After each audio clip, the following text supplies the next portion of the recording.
Planet Finance Business School, High-Tech City, Hyderabad. BCom, BBA, PGDM, MBA. Call 9000 Telangana రాష్ట్ర ప్రభుత్వ ఉద్యోగులకు ఉపశమనం కలిగించి కీలక నిర్ణయాలు వరుసగా తీసుకుంటూ రేవంత్ రెడ్డి ప్రభుత్వం ముందుకు సాగుతుంది.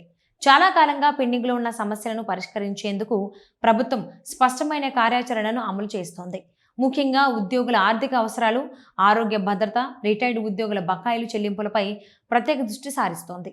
ఈ నేపథ్యంలో ఉప ముఖ్యమంత్రి, ఆర్థిక శాఖ మంత్రి మల్లు భట్టి విక్రమార్క ఆదేశాల మేరకు 1000 కోట్ల రూపాయల నిధులను ప్రభుత్వం విడుదల చేసింది.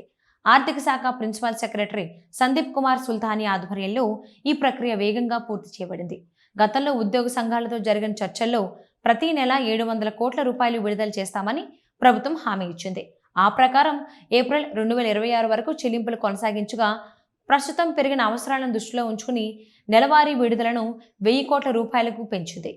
మే నెలకు సంబంధించిన 1000 కోట్ల రూపాయల నిధులను యుద్ధ ప్రాతిపదికన విడుదల చేయడం ద్వారా ఉద్యోగులపై ఉన్న ఆర్థిక ఒత్తిడి తగ్గే అవకాశం ఉంది. ఈ నిర్ణయం వల్ల ప్రభుత్వ ఉద్యోగులు మాత్రమే కాకుండా పదవీ విరమణ చేసిన వారికి కూడా పెద్ద ఊరట లభించింది. అక్టోబర్ 2025 వరకు పెండింగ్లో ఉన్న రిటైర్డ్ ఉద్యోగులు జీపీఎఫ్ బకాయిలను కూడా క్లియర్ చేసినట్లు అధికారులు వెల్లడించారు. దీని ద్వారా వేలాది మంది రిటైర్డ్ ఉద్యోగులు లబ్ధి పొందనున్నారు. అదేవిధంగా ఉద్యోగుల ఆరోగ్య అవసరాలను దృష్టిలో ఉంచుకుని మెడికల్ బిల్లుల చెల్లింపులను వేగవంతం చేయాలని ప్రభుత్వం స్పష్టమైన ఆదేశాలు జారీ చేసింది. గతంలో నెలల తరబడి పెండింగ్లో ఉన్న బిల్లులను ఇప్పుడు ప్రాధాన్యతగా క్లియర్ చేస్తుండటంతో ఉద్యోగుల్లో నమ్మకం పెరిగింది. వైద్య ఖర్చుల భారాన్ని తగ్గించడంలో ఈ చర్యలు కీలకంగా మారనున్నాయి. ఉద్యోగుల సంక్షేమమే లక్ష్యంగా ప్రభుత్వం తీసుకుంటున్న ఈ చర్యలు సమగ్ర ఉపశమనం కలిగిస్తున్నాయి.